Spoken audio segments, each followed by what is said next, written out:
You know, sometimes, I still think about that day, standing in my own backyard. It was supposed to be a celebration, a gender reveal. Chloe was, practically vibrating with excitement in her white sundress, her hand constantly on that little bump, just beaming. Everyone was there, her parents, Sophia, her sister, even Ethan, my best friend. And me. I was standing right next to her, my hand on her lower back, a blue smoke bomb clutched in my other hand, listening to her talk about blessings and futures. And all I could think about was that audio clip. The one where she called me a sure thing who'd never leave once there's a kid involved. Yeah, it was a mess. A beautiful, sunlit, perfect mess that was about to explode. She finished her little speech, all smiles and sparkling eyes, and the applause died down. That was my cue. I said, clear as a bell, that I had something I wanted to add before we did the reveal. And you could feel it, the shift. The whole atmosphere just stiffened. Chloe's smile, it just melted into this confused, tight line as she looked at me, trying to figure out what I was doing. Then I told them. I said, before we celebrated this pregnancy, I thought everyone should know that my wife, Chloe, had been having an affair with her boss, Brendan Hammond, since February. And that, based on her own admissions and text messages, the baby she was carrying had about a 70% chance of being his. The silence after that? It was deafening. I swear I could hear wind chimes 3 houses down. Chloe's face went from shock to pure, unadulterated panic, and then, anger. What are you talking about? Have you lost your mind? She spat, but I was already walking towards the garage. I could hear the murmuring start, like a low hum behind me, as I grabbed the Bluetooth speaker I'd hidden earlier and connected my phone. The audio recording started playing then, clear as day, for everyone in that backyard. Chloe's voice, telling Brendan that the baby was his. But she'd put my name on everything because I would never leave once a kid was involved. And Brendan really didn't need to worry because she had it all figured out. I watched her face just drain of all color as her own words echoed across the yard. Her parents' expressions crumbled into confusion and horror. Sophia, her sister, just let her camera drop to her side, staring at Chloe like she was seeing a stranger. Chloe tried to grab my phone, but I just stepped back, letting it keep playing.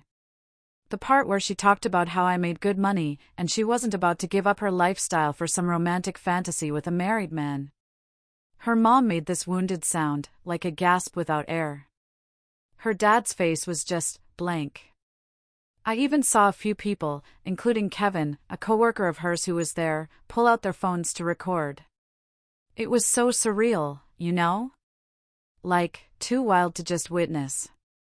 Kevin, I knew, would take that back to the office. Which was exactly what I wanted.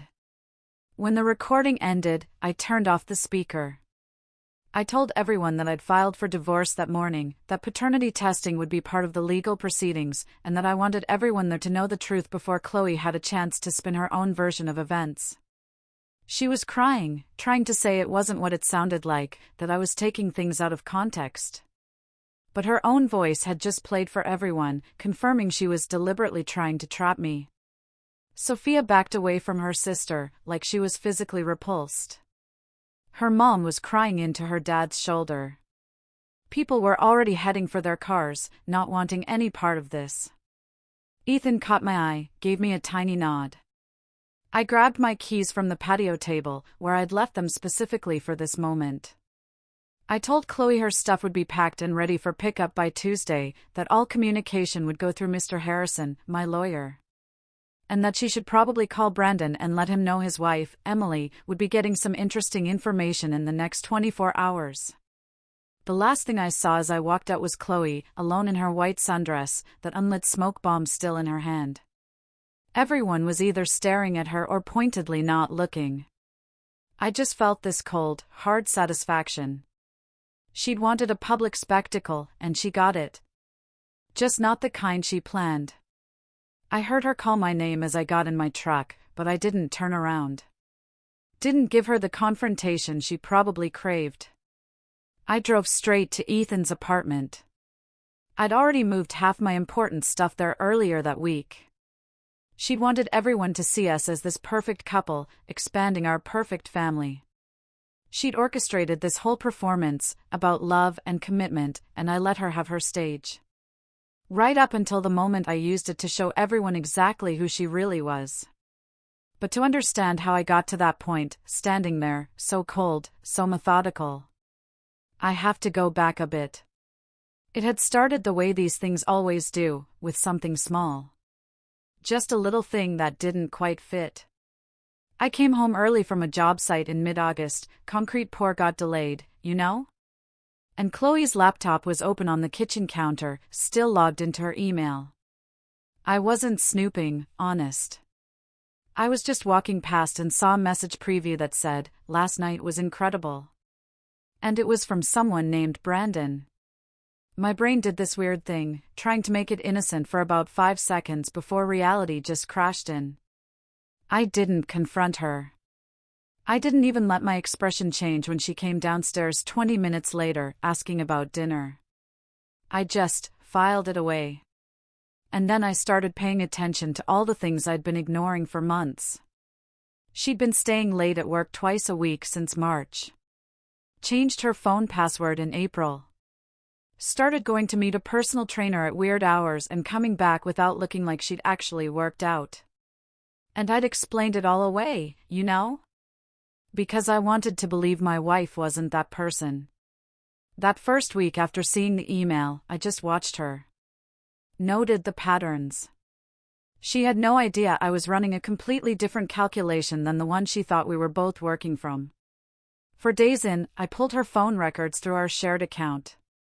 Hundreds of texts to a number not saved in her contacts, going all the way back to February. She deliberately kept it unsaved, probably thinking a random number would look less suspicious. But that kind of operational security only works if your husband isn't the type to cross-reference timestamps with his own calendar. Every single time she told me she was working late, or meeting Sophia for drinks, or visiting her mom, she'd sent or received messages from that number within the same hour. Brendan turned out to be Brendan Hammond, her direct supervisor at the marketing firm. Married, 2 kids, according to his LinkedIn. And apparently comfortable enough to use his personal cell for the affair. I created a hidden folder on my laptop, started saving screenshots with metadata timestamps, and built this meticulous timeline. From cautious, flirty messages in March, to explicit hotel meetups by April, to her telling him she loved him in June, and by July, they were talking about how they wished they could be together openly. Then I recovered deleted messages using a backup program I'd installed on our home computer. She synced her phone to it every night. That's where I found the real damage. She told him in early August that she was pregnant. And they had this whole conversation about whether it was his or mine based on timing. She literally said the chances were about 70-30 in his favor, but that it didn't matter because I'd never question it. There were messages about how I was stable and reliable and would be a good father. About how she couldn't leave me right now because I made twice what Brendan did, and her lifestyle would take a hit. How maybe in a few years, when his kids were older, they could figure something out. But for now, this was the practical choice. I read those messages sitting in my truck during lunch, outside a job site. And I remember feeling this cold clarity settle over me. Like I was reading an incident report about someone else's life. She'd calculated the whole thing, run the numbers on keeping me versus leaving me, and decided I was the better financial option, even if Brandon was the one she actually wanted. We'd signed a postnuptial agreement 2 years earlier, when I inherited money from my grandfather. Something she'd agreed to easily, saying she'd never want my family's money anyway. And right then, I understood that agreement was going to be the thing that protected me. The pregnancy announcement party, the first one, happened 3 weeks after I found the first email. By then, I'd already met with Mr. Harrison, a lawyer specializing in paternity fraud.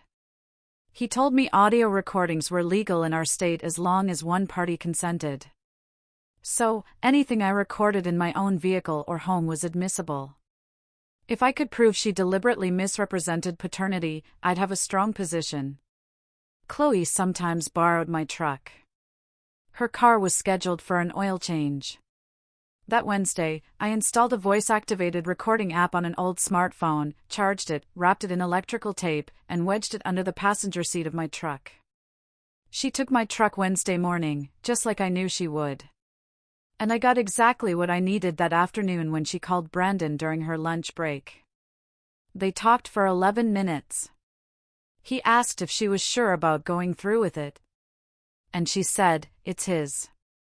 I'll put my husband's name on everything." She talked about me like I was this safety net she was actively exploiting. Like my commitment was just another resource to be managed. I listened to that recording 3 times to make sure I wasn't misunderstanding anything before saving it to 4 different cloud services and sending a copy to Mr. Harrison. I went to that first backyard party, the one with the baby makes 3 cake, knowing exactly what I was going to do. But not when I was going to do it. Timing matters when you're planning to detonate someone's entire life. She wanted to announce it then, wanted everyone to see us as this perfect couple. And I let her have that moment, because I knew it would make what came next hit even harder. She thought she was trapping me with a pregnancy. But she had no idea I'd spent the last 3 weeks building a case that would leave her with nothing. That first night at Ethan's, I just stared at my phone. 53 calls from Chloe, 22 from her mother, 16 texts that started with apologies and ended with accusations. I deleted every single one without reading past the first line. Ethan ordered pizza, didn't ask how I was feeling. He already knew. We just sat there watching basketball highlights while her whole life collapsed across town. I blocked her number by midnight. The voicemails were getting desperate. Things about how we could work through this, how the baby changed everything, how I was being cruel. The thing she didn't understand was that I'd already given her dozens of chances over the 7 months she'd been with Brandon. Every night, she'd come home, kissed me, let me believe we were building something real. I didn't owe her anything now, except the legal minimum.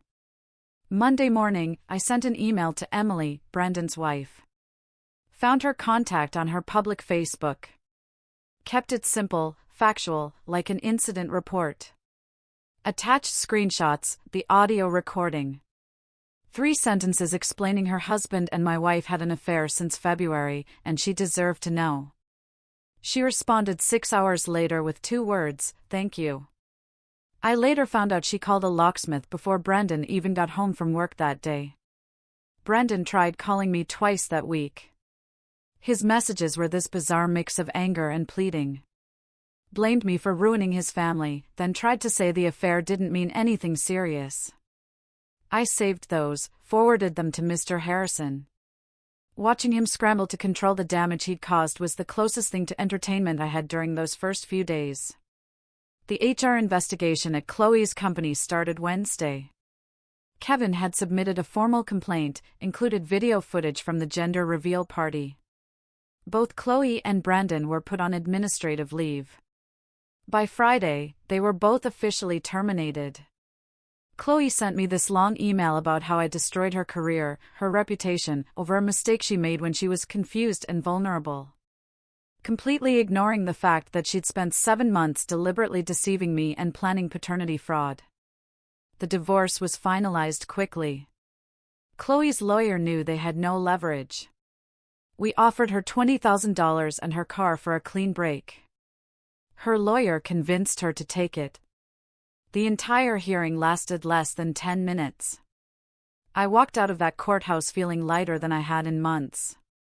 Not happy, exactly, but free from the constant weight of pretending. Chloe tried to approach me, yelling something about how I'd never know if I'd thrown away my own child. But I didn't turn around. I already knew the answer didn't matter anymore. The baby was born in March. Her lawyer requested paternity testing. But I filed a motion to dismiss based on the settlement agreement she'd signed, waiving any right to establish paternity. The judge agreed. I ran into Sophia at a coffee shop in April. She apologized for not reaching out sooner, said she'd been processing everything. She told me Chloe was living with their parents, working retail. Nobody in marketing would hire her. Brendan had moved to another state after his own divorce. I thanked her, but I didn't ask for details. I'd already moved on. I could tell she was looking for some kind of closure or forgiveness that I wasn't equipped to give. I'd started seeing someone new, Olivia. She works in scheduling at one of my regular job sites. She knew the basics of what happened, but she didn't treat me like I was damaged or needed fixing. It felt easy, in a way my marriage never had. No constant calculations. No second guessing. Just two people who enjoyed each other's company without the weight of betrayal hanging over everything. I'm not the guy who got cheated on anymore. I'm just me, and that's enough. But it does make you wonder, doesn't it? When does protecting yourself, methodically, completely, cross the line from justice into something else?